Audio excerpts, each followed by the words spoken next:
ॐ अज्ञानतिमिरान्धस्य ज्ञानञ्जनशलाकया चक्षुरुन्मीलितं येन तस्मै श्रीगुरवे नमः।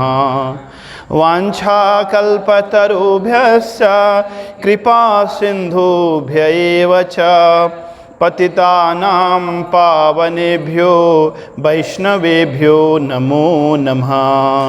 श्री कृष्ण चैतन्य प्रभु नित्यानंद श्री अद्वैत गदाधर श्रीवासादि गौर भक्त वृंद।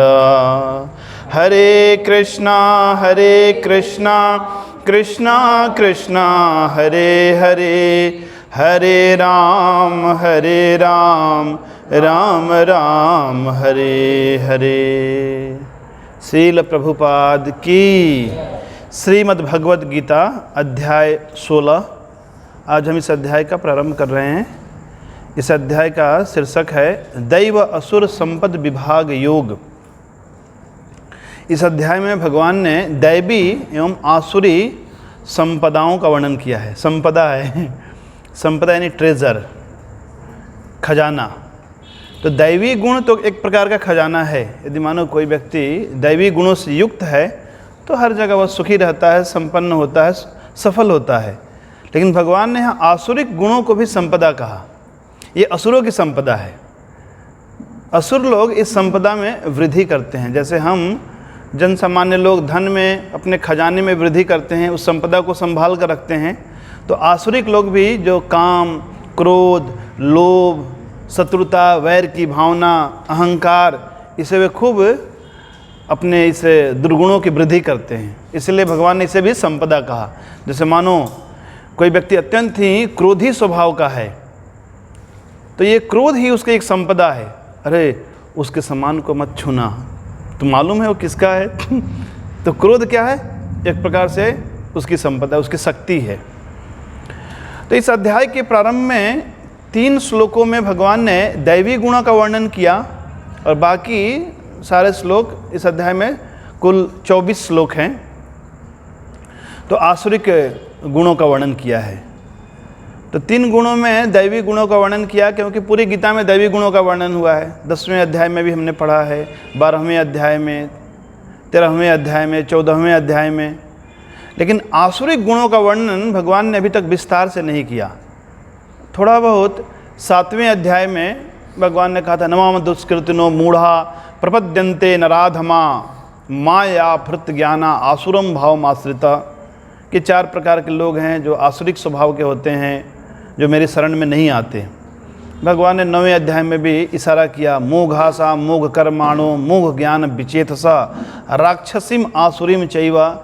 लेकिन अभी इस अध्याय में भगवान अधिक से अधिक असुरों के लक्षणों का वर्णन करेंगे, यानी 4थे श्लोक से। लेकिन आज हम चर्चा 3 श्लोकों के ऊपर करेंगे जहां भगवान ने दैवी गुणों का वर्णन किया है।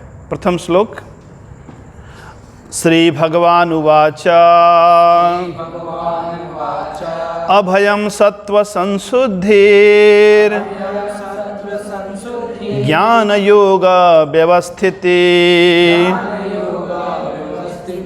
दानम दमश्च यज्ञश्च स्वाध्यायस्तप अर्जवम्। श्री भगवान उवाच अभयम सत्व संशुद्धिर ज्ञान योग व्यवस्थिति दानम दमश्च यज्ञश्च स्वाध्यायस्तप आर्जवम्। तो दैवी गुणों का वर्णन करते हुए सर्वप्रथम भगवान कहते हैं अभयम। अभयम यानी कि निर्भयता, भय रहित होना। ये बहुत ही महान गुण है। सामान्यतः लोग रजोगुण और तमोगुण के कारण चीज़ों से आसक्त हो जाते हैं और फिर छोड़ना नहीं चाहते, जिसके कारण हमेशा भयभीत रहते हैं। जैसे कोई व्यक्ति धन से अत्यधिक आसक्त है तो फिर उसके धन खोने का भय बना रहता है। कोई व्यक्ति पद से आसक्त है तो पद खोने का भय बना रहता है। यानी कि आध्यात्मिक ज्ञान से संपन्न व्यक्ति के हृदय में किसी प्रकार की हलचल या घबराहट नहीं होती। भय क्या है? हृदय की घबराहट, यानी व्यक्ति की अनिष्ट होने की आशंका से व्यक्ति कांपने लगता है। लेकिन ऐसे दैवी गुणों से युक्त व्यक्ति का सर्वप्रथम लक्षण है कि वो निर्भयता को प्राप्त होता है। श्रील प्रभुपाद कहते हैं यह सन्यासी का गुण है, क्योंकि सन्यासी घर बार की परवाह किए बिना भगवान के ऊपर पूर्णतः निर्भर होकर एक स्थान से दूसरे, दूसरे से तीसरे स्थान पर यात्राएं करता है। यानी उसे पूर्ण विश्वास है कि जिस ईश्वर ने, जिस भगवान ने हमें अभी तक रक्षा की है, वो आगे भी हमारी रक्षा अवश्य करेगा। तो सभी लोग इस संसार में भौतिक चेतना में अवस्थित सभी लोग भयभीत हैं। तो इस गुण को अर्जित करने के लिए हमें भगवान की शरण ग्रहण करनी चाहिए। भजहु रे मन श्री नंद नंदन अभय चरणार बिंदरे। तो क्या भय का कोई मूल्य नहीं? भय का अपना एक मूल्य है। कहते हैं healthy fear is important in our life. जैसे मानो आपको आग से थोड़ा डरना चाहिए, क्योंकि आग से हम जल सकते हैं। आपको तैरने नहीं आता तो पानी में घुटने से या कमर से ज़्यादा पानी में नहीं उतरना चाहिए, यानी डूबने से डरना चाहिए। अब परीक्षा में फेल ना हो जाएं, इसके लिए थोड़ा पढ़ाई करनी चाहिए, तो डरना चाहिए। क्लास में लेट नहीं जाएं। तो इस तरह का जो डर है, इसे यानी कि ये मीनिंगफुल, सार्थक है। लेकिन अनावश्यक रूप से जो आसक्तियों के कारण जो डर उत्पन्न होता है, अनिष्ट होने की जो संभावना बनी रहती है, तो ऐसे भयाक्रांत व्यक्ति प्रतिपल चिंतित रहता है और दुखी रहता है। और अन्याय, अत्याचार और पाप कर्मों के कारण व्यक्ति का हृदय कमजोर हो जाता है। इसलिए व्यक्ति भयभीत रहता है। जैसे रावण हमेशा भयभीत है, यद्यपि उसके पास इतनी शक्ति और सामर्थ्य है। कंस हमेशा भयभीत है, क्योंकि ये लोग दुराचारी हैं। वैसे ही दुर्योधन, हमने प्रथम अध्याय में पढ़ा था कि जब पांडवों की ओर से शंख की ध्वनि हुई तो हृदयानी बेदारयत, दुर्योधन आदि जो कौरव हैं, इनके हृदय विदीर्ण होने लगा, क्योंकि डर के कारण। यानी जो व्यक्ति जितना अधिक सन्मार्ग पे चलता है, वो व्यक्ति भय रहित होता है। और कोई भी व्यक्ति चाहे कितना भी शक्तिशाली हो, कितना भी सुंदर हो, कितना भी धनवान हो, यदि वो पाप पूर्ण कार्यों में लगा हुआ है तो भयभीत रहेगा। अभयम नेक्स्ट है सत्व संशुद्धि। सत्व संशुद्धि का आशय है उसका अस्तित्व शुद्ध होता है, उसका अंतःकरण निर्मल होता है, स्वच्छ होता है, क्योंकि वो किसी का नुकसान नहीं करना चाहता। पवित्र होता है, उसका चरित्र ऊंचा होता है। यह भी एक सन्यासी का गुण है। यानी कि ऐसा व्यक्ति नियमों के पालन में कभी भी ढिलाई नहीं बरतता। वो जानता है कि जिन नियमों का पालन करना चाहिए वो मुझे अवश्य करने हैं। और अत्यंत ही क्षमावान होता है, दूसरों की गलतियों को शीघ्र क्षमा कर देता है, जिसके कारण मन में किसी प्रकार की कोई बैर की भावना नहीं रखता। तीसरा गुण है ज्ञान योग व्यवस्थिति। ज्ञान से संपन्न होने के कारण वो जानता है कि मेरा स्वरूप, मैं भगवान का अंश हूँ, मैं आत्मा हूँ। तो इस संसार के जो द्वंद्व हैं, मान अपमान, जय पराजय, लाभ हानि, इससे बहुत ज़्यादा व्यथित नहीं होता।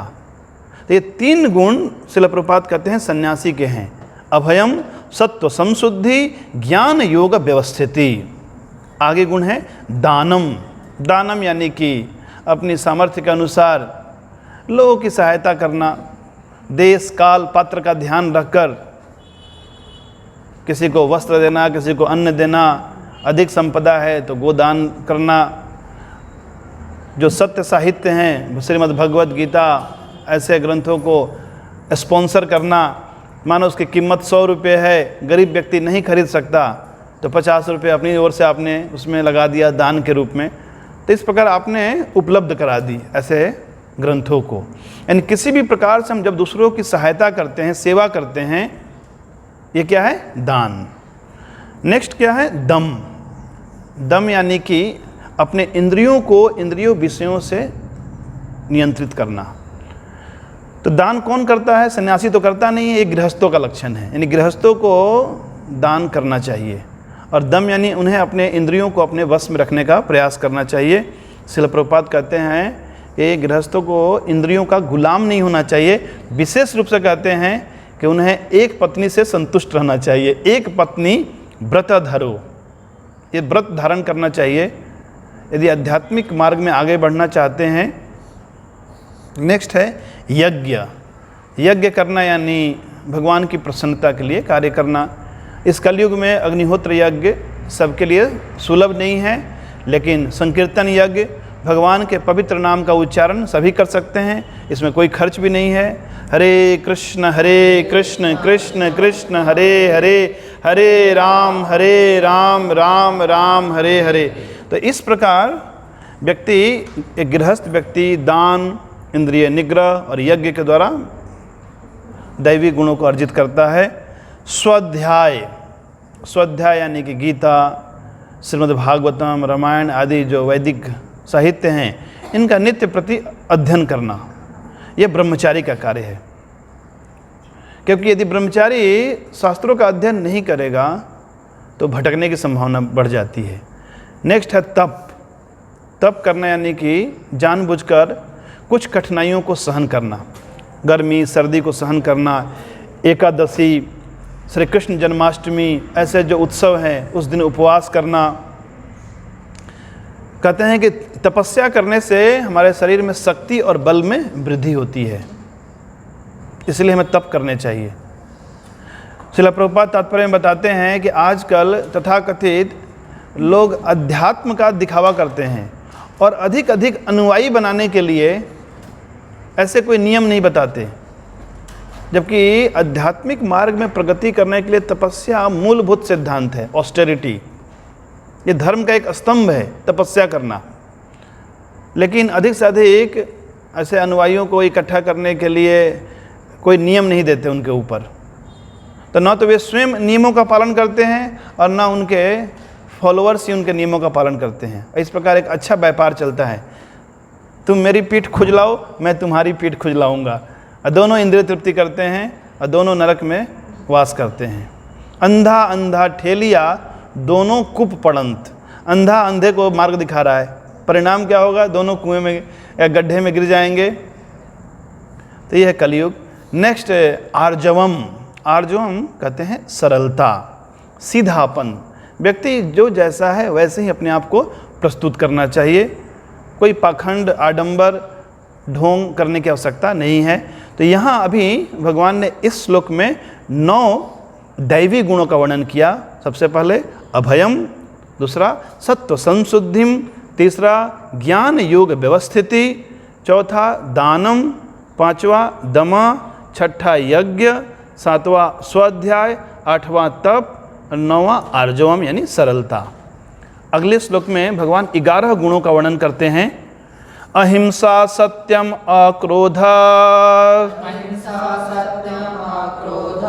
त्यागः शान्तिरपैशुनम्, दया भूतेष्वलोलुप्त्वम्, मार्द्वम् हिर अचापलम्। अहिंसा सत्यम अक्रोध, त्यागः शान्तिरपैशुनम्, दया भूतेष्वलोलुप्त्वम्, मार्द्वहिरचापलम्। अहिंसा, अहिंसा यानी कि दूसरे का अनिष्ट न करना।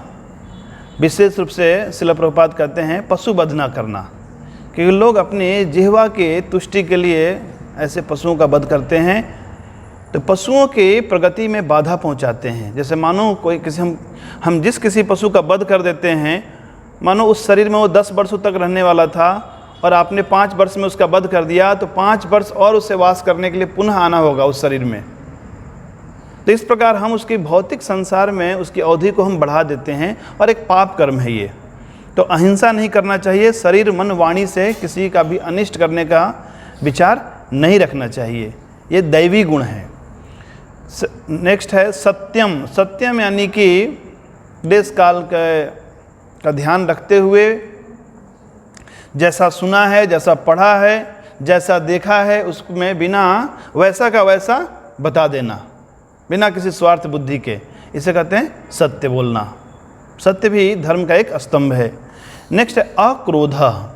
अक्रोध यानी कि यह भावना रखने की क्रोध करने से हमारे हृदय में ही जलन होती है, हलचल होती है, बेचैनी होती है। तो क्रोध का न होना, इसे कहते हैं अक्रोध। इसका अर्थ यह नहीं कि वह व्यक्ति क्षोभित नहीं होता, नहीं। यदि उससे नीचे के लोग हैं तो उनको सन्मार्ग पे अग्रसर करने के लिए कभी कभी उन्हें डांट सकता है, कभी कभी उन्हें आंखें दिखा सकता है, लेकिन क्रोध के आवेश में आकर वो आग बबूला नहीं होता। इसे कहते हैं अक्रोधस। एक होता है क्षोभ और एक होता है क्रोध। क्षोभ में व्यक्ति, जैसे माता पिता अपने बच्चों को ऊपर शासन करते हैं, जो गुरुजन हैं वे अपने शिष्यों को का शासन करते हैं, तो कभी कभी प्रतीत होता है कि वे भी क्रोधित हैं। पर क्रोध में और क्षोभ में बहुत बड़ा अंतर है। क्रोध में सामने वाले व्यक्ति की अनिष्ट करने की इच्छा होती है, नुकसान पहुंचाने की इच्छा होती है, पर क्षोभ में उसके हित के लिए व्यक्ति थोड़ा उत्तेजित होता है। जैसे डॉक्टर मरीज को का उपचार करने के लिए कभी कभी ऐसे छुरी चलाता है। तो अक्रोध हो गया। नेक्स्ट गुण है त्याग। त्याग यानी कि स्वार्थ से प्रेरित होकर कोई कामना न करना, यानी कि भौतिक कामनाओं का त्याग करना।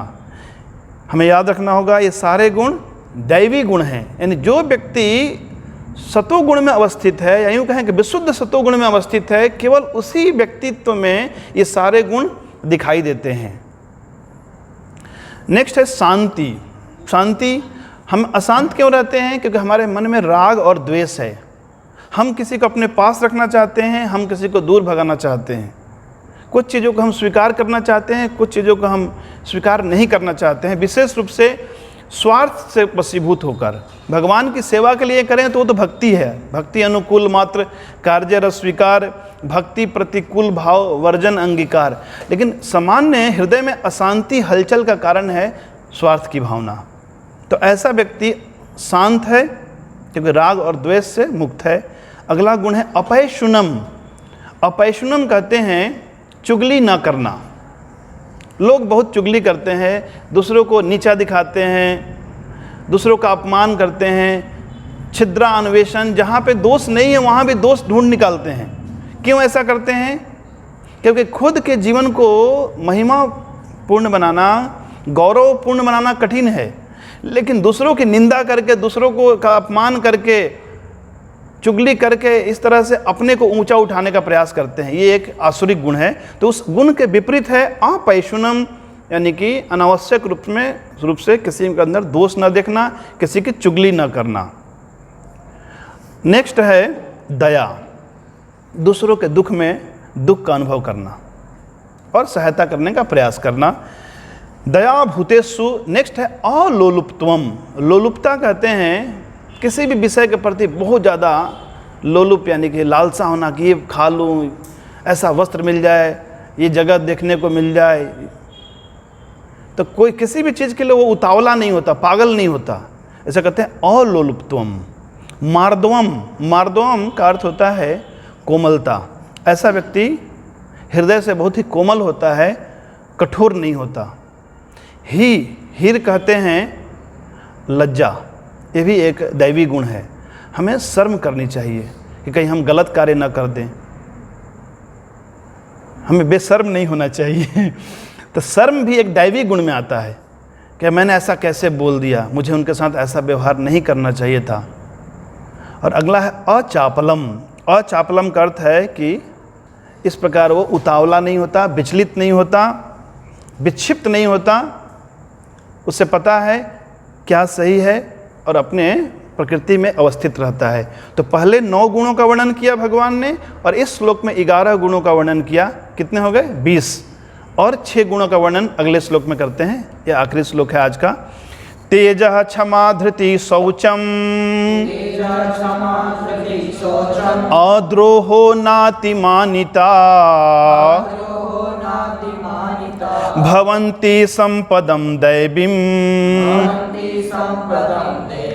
अभिजातस्य भारत